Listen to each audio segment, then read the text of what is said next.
to Women Making Moves, where we celebrate the moves that women are making. My name is Amy Ponce, founder of Unlock the Magic Coaching and Healing. I'm joined today with Gloria Lybecker. Gloria Lybecker is a seasoned transformational facilitator and the founder of Healing You Sanctuary, a heart-centered practice dedicated to empowering women through trauma-informed leadership, relational neuroscience, and embodied healing. Drawing from over 25 years of experience, Gloria uniquely blends somatic empathy, resonance communication, and equine facilitated constellation work, guiding women to heal generational patterns and reclaim their authentic voice. Gloria, welcome. Thank you so much, Amy. I'm really excited to be here with you today. So, oh my gosh, something that I learned later in my life, Yeah. like at 40, was that I actually am carrying everything from my lineage in my second chakra and other places that what is it that our eggs were in our grandmother or great Oh, grandmother? right. So, Yeah. Yeah. so one of the questions I get a lot as a healer is, how do I know if this is my energy or not my energy, like from the lineage? And that's always a good place to start. What are your thoughts on that? Well, that's where I would really invite a real somatic experience. And I'd love to do it in relationship with my herd of horses, or at least a horse or two, and do a constellation around that and see what would emerge. Because in my experience, our answers, they reside from within us. And when we're able to differentiate yet link energetically with the different frequencies, it makes itself known to us. And so I would accompany someone on that journey and be able to offer observations or recognizing patterns as I accompany them. And it's for each person to really recognize their own truth. What So about you? for me, when I'm working with someone and we're identifying different energies in the body, and I'm certified in chakras and I can actually read them, Okay. I will typically go through with someone, where is your truth center? Like your particular soul truth center. And I find on average, it's anywhere from heart to solar plexus to sacral. It really depends on which one per individual. And there's ways to find out if you're not sure, but we do it by feeling into it. And so, Mm-hmm. for instance, if something is coming in and you're feeling a feeling and you're like, where did this come from? We go into your truth center and ask, is this mine? Okay. And if it's not, that would tell me that it's something from the lineage or something from the lived experience, the learned experience from Mm-hmm. our environment or those around us. And that's where we get to start meeting ourselves where we are saying, okay, I feel this, so this is mine now. Do I Mm-hmm. want this? Is this in alignment with my favorite self? And if it's not, we start to unearth. It doesn't matter whose it is necessarily, Yeah. in my opinion. It's just that if it's not yours, then it's something that we can start to release or put down, as I like to say. And that just takes practice and work for you showing up through your responses to Mm-hmm. external goings on. If you're responding or reacting in a way that doesn't feel like your highest vibration, Mm-hmm. that's when you get to start discerning that Yeah. you want to respond differently. And Mm-hmm. as you do to respond differently and get different results, your energy starts to learn, your energy field starts to understand, oh, right, that wasn't mine. That's not mine. And that practice ongoing starts to help you understand more real time. Is this mine? Is this not mine? Yeah. Because a Yeah. lot of times if it's not ours, it's in us because it's come up to heal. And we're Mm-hmm. the ones, like we're the healer, we're the cycle breakers. So if you're a cycle breaker, probably a lot of energy is not yours, but you are healing on behalf of those that are not able to heal on this plane. Yeah. I have a process very similar to what I'm hearing you share, and I call it sacred circles because when you can define a circle, you're actually making a definition of something, yes? And so stepping into that circle and claiming that circle as, oh, I'm feeling something. What is this that's coming up? If someone draws a circle and they step in to see what this energy is, and then they tune into that and they can then identify what's obvious to them as they step into that. So that's a different way I've seen different constellation facilitators use. So they might just use a mat to represent something. So it's a representation of the energy. And when you step in, you begin to know it, to recognize it. And again, recognizing where this even originates from, that identity. And recognizing, is this mine? Is this not mine? Well, this is an imprint upon me. It's a shadow. And being able to name that really is empowering. And then stepping out of that as well, it's like a way to dissolve that is then to step into your truth circle, step into who you came here to be, into what you love. And when you step into that, then fully embody that, actually notice what happens in your whole body as you step into that representation of your highest and best self, however you frame that up, and then Yeah. recognize that. And then I like to invite them to look from this circle to look over at the other circle and recognize, what did they do different? I mean, what is the action that they took between those different felt lived experiences? And that becomes the wisdom that comes up from within. And then that's an action that they can take that comes from within. Yeah. When there's an internal battle going on, it's likely that you want to respond a certain way, but there's like this overpowering energy inside you, whether it's coming from your head, heart, otherwise, anywhere, anything in your energy field, and it causes you to respond differently, and you're like, "Ugh, Mm, what the heck?" So a lot of times what this comes up in my business and whom I serve, a lot of times it's like I want to follow my soul path, but and mm, everything I've learned so far is that I have to follow the tried and true mainstream, and that causes conflict inside. So we bridge that together and see where there's threads to pull without completely uprooting everything that you've always known. Because mm. if you uproot everything all at once, it can be another trauma. Um, Exactly. so what is constellation work? Well, constellation work is really powerful work, and many practitioners use it in relationship with other people. So they'll gather people together, and the people will step into what's designated as the field, very similar to the circle work that I was mentioning. So there's a field that represents the person's life, and the person is called a seeker, and it's what is the question that they're seeking. And then the facilitator has a conversation with them to, I call it resourcing. So I do a very somatic body approach of what, like you were saying, what is the sensation? What is the emotion? What's coming up? And having the body speak to the person. So the style that I use is I facilitate the constellations with my herd of horses. And so the picadero, or the square space that's there, that represents the person's life. And then the person that's seeking an answer, they will start with their back to the gate, and we go through a somatic experience of resourcing from the body to see what is coming up, what's alive for them, and what is that meaning, and what are they seeking. Then they will turn and they will face, and with eyes open and focusing upon the horses, they will again do the body resourcing, and they're accessing more aspects of themselves by looking and feeling and naming what's going on for them. And the horses begin to tune in, even with their back to them, and they begin to make movements. And when the person's observing them, they make the associations of what the horses are representing from what they're seeking. So it could be somebody stepping in and they had a really traumatic experience in their past, and their family was involved in it. There was one, they were in a war, and it was very traumatic what happened. And the horses took on the representations of the different family members. And there was some really big breakthroughs for this person of recognizing patterns and recognizing their experience and what their truth was and their answer as they moved through it. Or it could be somebody that has a workplace experience and they're looking for what is their truth in that experience with these other people, and to be able to begin to see things they couldn't see before. So it brings what was unconscious conscious, and being able to tune in using your somatics and your truth to recognize them. So when you say constellation work, are you literally talking about like Orion, like the actual constellations?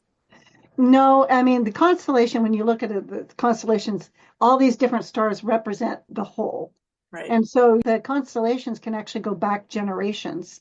And I've had that experience happen as well. And the horse will take on the representation. Oh, this is me. Here's my mom. There's my grandma. And there's the great grandmother, and seeing where that's going. So the constellation means that each aspect is being represented in this whole picture of this person's life experience. Okay, because that's what I would have assumed because I've never heard of constellation work. So I would have Oh, thought that there's some sort of connection to like the actual constellations. yeah, it's called Family Constellations is the way it was founded. And I follow a lot of what Sarah Payton, I don't know if you're familiar with her at all, but she also did studies on that. And there's just it's profound work. It's really being able to slow things down and then bringing that representation of that in and tuning into the energies of that, into how does the body move? What are the expressions? And when you step into that field, you really do tune into what's alive right there. So can constellation work be done without animals? Oh, yes, you could use different objects. Some people will use mats because if you can move your body, that can be very helpful as well. So you can put different colored mats or different shaped mats down and they can represent different aspects. Many times I would have the person hold the mat and then they would look at the space and they see where does it get placed because there's something that's going to reveal itself out of that too. So if it is representing people, how are the people, how are their bodies posturing? Body posture makes a difference because there's meaning making. Are they full onto each other? Are they off to each other? Are they back to back to each other? Are they walking right alongside each other? Each aspect of that will have different meaning making that comes out of that. You like to do it with your horses. Could you work with any animal? Well, I would imagine that it would be true. The horses, they are prey animals. So they are going to respond different than like a dog would because a dog is a prey animal. So I'm not saying that that's not possible, but the prey animal, they have a different sensitivity and a different even perception of nature. And there's been a lot of studies done with equines that show the relationality of them and how they are the herd dynamics. And there's so much that you can glean from that. So constellation work, it's energy work, of course, right? Yeah. And what if someone doesn't know where to put their mat? Oh, they can't get it wrong, Mm, right? They truly can't get it wrong. It's really about stepping in and allowing yourself to have the experience, just putting it down. And now what happens? It's like it's not about judging it and trying to get it right. And if someone's like, I don't know, okay, now what? It's a gentle process of staying with them in the not knowing. I mean, that's something that's come up in different constellations is how somebody wants to know. And when you can slow down enough to be in the not knowing and now notice that there's something there for the individual. I think what's the hardest sometimes in energy work is that when you feel something, you, as humans, you like immediately want to know what it means. Yeah. That's just kind of how we have been. That's how we roll. Sometimes it's like sitting still and it's not fun necessarily in my experience. It's just if I'm not able to connect something right away, I try not to force it because that brings me into it like a whole new shift. So, Yeah, the work that I do, there's no force. There's accompaniment with what is mhm. and developing the practice of allowing what is and sitting with what is without a time frame on it. It's slowing down time to allow it to expand. Yeah. Yeah. So, how do folks typically find constellation work? Well, there's a lot of different people that will practice this. They can look up systemic constellations, family constellations. I don't know as many people that do constellations with horses, though there Mm, are. And just as any practitioner in any field, each practitioner or each facilitator will have their own style that they've developed. okay. So I encourage people to really look into that and have maybe a conversation to find out what their focus is, and what it represents to them. What is their purpose or their intention offering the service. And it's a very sacred journey. And it goes as deep as the person is interested in going. And the work with the horses that I find to be so powerful is I invite them to start tuning into the herd before they even come here to the sanctuary. Because energetically nothing can keep you from that connection. That it just is. And to begin and to recognize what do they notice, if anything. Because again, you don't have to notice anything, but you might. So it's being in that field of the unknown again and inviting there to be an openness and a curiosity and an interest in that. And even starting to connect there. And after the constellation, people say, oh, they still have that heart connection with that herd. And they're like, Mhm. oh, I'm part of the healing herd now. There's a sense of belonging and connection and mattering that just naturally arises in relationship. And with nature, it's not just the horses that represent. It's the wind. It's all of the elements. Energy work, I always say, listen, there are no prerequisites, but also there tends to be a need for openness to understand or connect, understand that every creature, everything is living, breathing creature soul. Nature is the ultimate playbook. And so I find that stepping into energy work is really often inspired by wanting a deeper connection with Mother Earth, Gaia, the living, breathing energy spirits that we as humans maybe can't see or touch, but also we remember that we're a divine being having a human experience, not the other way around. So there's an openness and it does help to have a connection. And the reason I say that is because, to your point, if you ask someone who's not necessarily in tune with nature and you ask them to start connecting with the horses before they get to the sanctuary, they'd be like, what? Well, when I work with anybody, I'm going to have a conversation ahead of time for them to make their own best decision about which of the different services that I offer is going to really align with what they're seeking. And when they are seeking to come with the horse, sometimes they are scared to death of horses and they don't really want to go into any space with the horse. And you can do a whole constellation outside of the Picadero. You don't have to go inside. The energy still is the energy and it's available, but they give consent for their experience. So it's an offering. There's a consent. Is this an area that you would like to explore? And then also prefacing it in a way, setting the container as well, right before you go to sleep, if you're open to it, I invite you to take a moment and just think about that you're coming here and that there's a herd of horses on this land and just notice what that's like. So it's a noticing. Might just be blank. That's okay. It's whatever it is. And then just notice what you notice. And so when people begin to practice of noticing what they notice, I remember when I first started that, I got so excited. I noticed that I noticed that I noticed. I mean, it just is replicating. I mean, it's like it's your awareness is growing. You're like a flower that's opening. Open circuits are open to receiving new information. Closed circuits think they know everything already.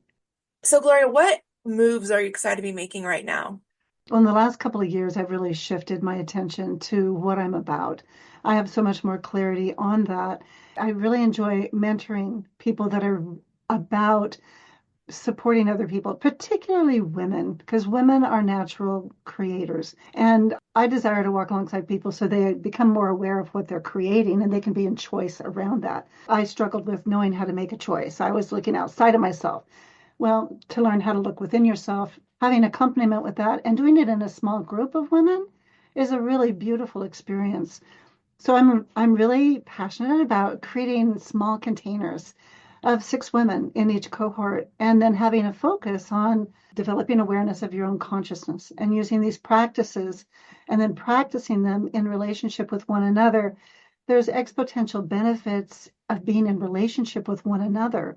We are a blessing when we share our truth and when we receive the truth of others and we develop these reciprocal relationships. My groups, they're from all over the world. So then we each go out into our world and we start to create ripples of that. And so I don't offer a whole lot of them, but what I do is when I do make the offering, I have one coming open, then I invite people to have a conversation with me so we can explore what's going to be best for them. What are they really seeking? And it's important to slow down enough to recognize what it is so people are in choice. And so I'm really excited about those small groups. And I'm also very excited, as you say, it is spring, everything's turning green or beginning to flower around here. And so to go out and spend more time with my herd and talking with them about what's coming and where it's going. And there are people that are interested in getting to come and have an experience here. And so getting to talk with them and see what would you love to experience and what might that look like, and then to co-create an experience where they come here and they get to explore that in nature. That Mhm. also is a lot of fun for me.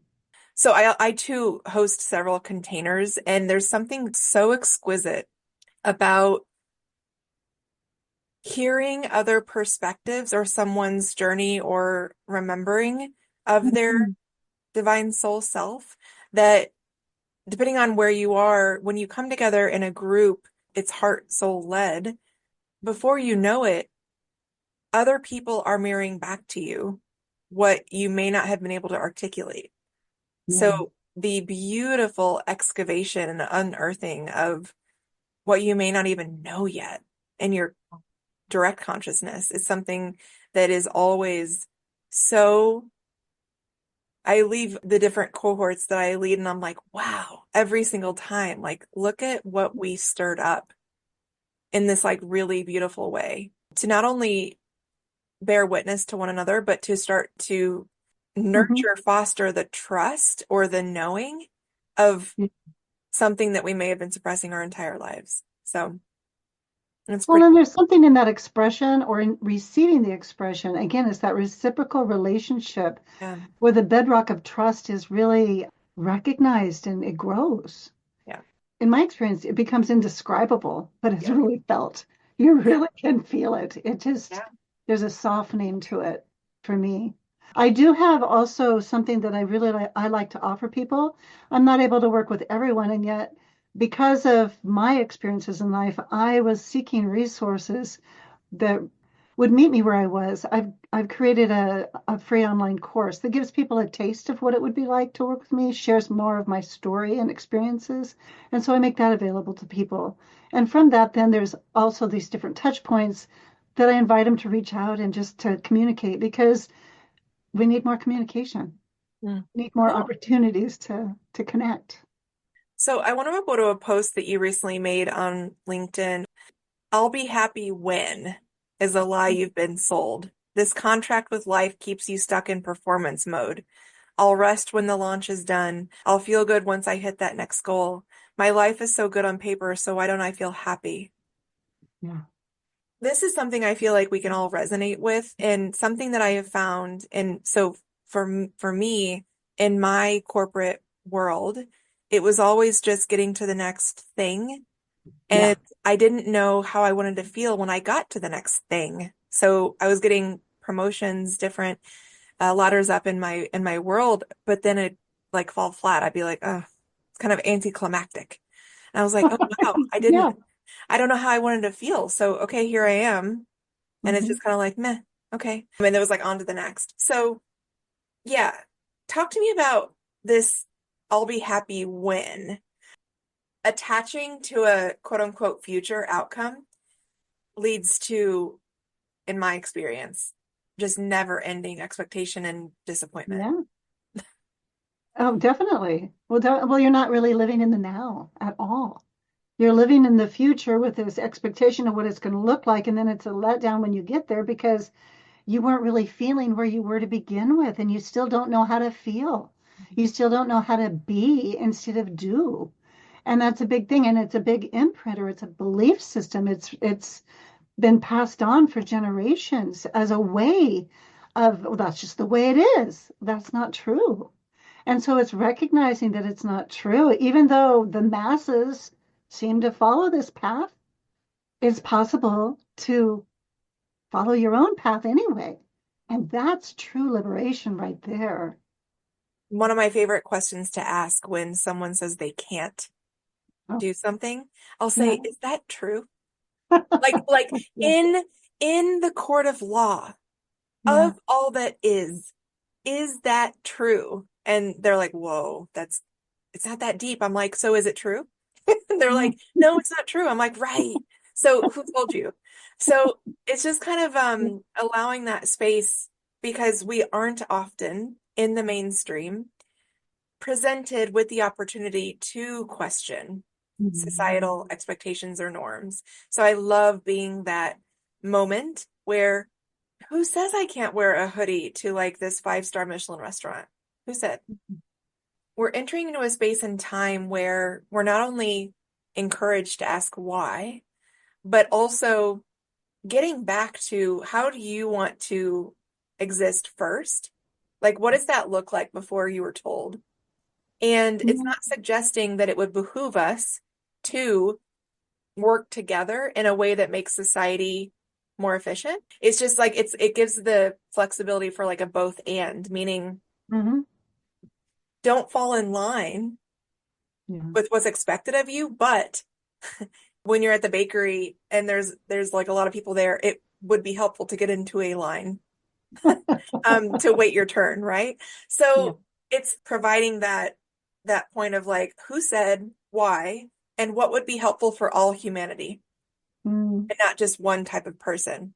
How can we leverage this infinite, limitless opportunity and energy from the cosmos and bring it into our human experience? Yeah. And well, a big part of that too is for people to have a new experience.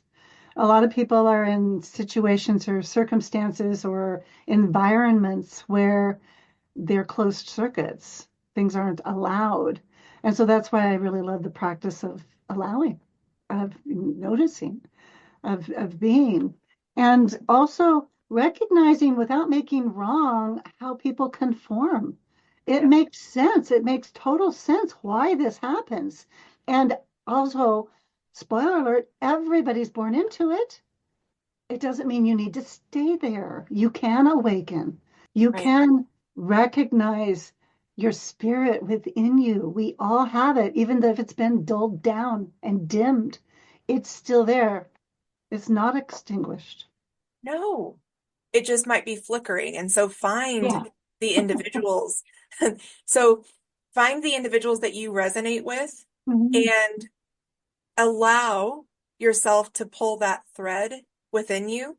It does not mean that everything has to change overnight. We didn't get Oh, here. no. So a lot of people, when I find that when you start remembering just how powerful and magical you are, a lot of times we want to like expedite that process. And it's like, oh, wait a second. We can't, it's not, it's not about rushing it. It's just allowing, because, oh, by the way, the same way it didn't happen in one day, you're not Mhm. going to be able to fully remember and integrate in one day. So We need to have the time for integration, for the for, body to recalibrate itself. for me You know? personally, I'm working like it's 40 years in contrast to 3.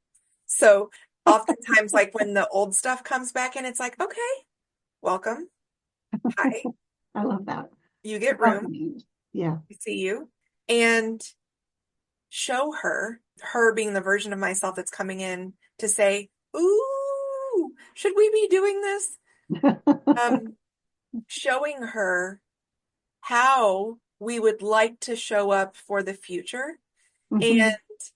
allowing her to weigh in. So there's no suppression, just like how my soul spirit had been suppressed. There's no suppression of the 40 years of, and Yeah. even before that, there's no suppression of her either. Everybody gets space. Yeah. I like to use my hands. So like the one side, these might be the imprints or the life that I had before I woke up. And they typically tend to have more of the lower frequencies. And then the over here, this is who I truly am, who I was born to be, and who actually was born here in this body, in this vehicle. And when you bring them together, that's where you have wholeness. So we need all of it. It all makes sense. It's all welcome. And yet we've been conditioned to make this wrong Right. and Well, this and right, yeah, or this is not allowed. You can only do this a certain way. And that's not true either. not true. So it's both the best way. The first thing that I will say to someone new entering my orbit is start to pay really close attention to your thoughts and your words, Oh, yeah. because it's likely that you find whether you want to call them blockers or barriers or like limitations, often if you just listen to what you're saying or thinking, you find them right away. Those are spells. Like if we're thinking and saying those things, it's going to be hard for source, creator, universe to like high five us back with that energetic match if we're constantly saying more of what Oh, we yeah. aren't able to do or feel. So that's the first step, if anyone's wondering, is like start paying really close attention to your thoughts and words without judgment. I'm going to say it Mhm. again, without judgment. Don't make that wrong. The same way we're on a systemic level, finding your own way of activism without making anyone wrong. So Mhm. standing up and reverberating and creating the existence that we all deserve without making anyone wrong is the new way. And by virtue of that, all that doesn't fall in alignment with that existence we all deserve will fall away. And it's not ours to dictate how, when, and how, why, and where, and when. Mhm. Yeah, well, and that's the first step is paying attention, Yeah. learning how to even pay attention to notice. What do you tell us? I remember taking one of the first opportunities where I was asked that question. I then noticed what I just told myself, and my pattern was to fall into shame. Mhm. And so to have a lot of compassion for that, and yet to recognize where that came from. It wasn't mine. Yeah. Wasn't mine. My clients are like, not me, not mine. That's what we say. Um, Oh, so wow, as we start to wind down, Gloria, yeah. what would you say to people that are brand new to energy work, who are Mm. like energy or woo curious, Oh. and also those that are like, absolutely not? Mm. So the full spectrum. Well, I remember working with people and inviting them into play, and I'm too old to play. It's the same kind of an idea. Well, do you remember when you were little how you used to play? When we can start to activate our imagination, anything's possible. And so if just to be open just for one moment, and you can go back to not doing it if you want, it's okay. It's just being, are you open to just be curious enough to give it one moment, even just maybe even remembering what it was like to pet a kitten. I mean, just some kind of a sensory experience that can start to allow your body to remember what it was like to have pleasure, even. Just keep it simple. Holding a cup of tea and it's warm on a cold day. Any of those kinds of sensory experiences will help your body to tune back into your truth. Where can we find you and support your work? Well, the free course that I told you about, that would be at course.glorialybecker.com. And I'm in the process of getting my website finished up. I took everything down, putting it back up. So glorialybeckercoaching.com is where you can find me right now with those. And if you go to the course, you can sign up for my newsletter, and then you'll know about what new things are going to be popping or ways that you can just reach out and have a chat with me because I welcome that. Awesome. And to find me, go to unlockthemagic.org. Follow me on Blue Sky, LinkedIn, and obviously tune into Women Making Moves. I encourage you to find one episode of the past and give it a listen. Gloria, closing remarks as we wrap up. I'm just so delighted to have met you because you bring into my world freshness that I just am very open to. I know it's a different generation, and yet I love how open you are and how you share so freely the wisdom that you've received. And so I'll continue to follow you. Yeah. Thanks, Gloria. Thank you.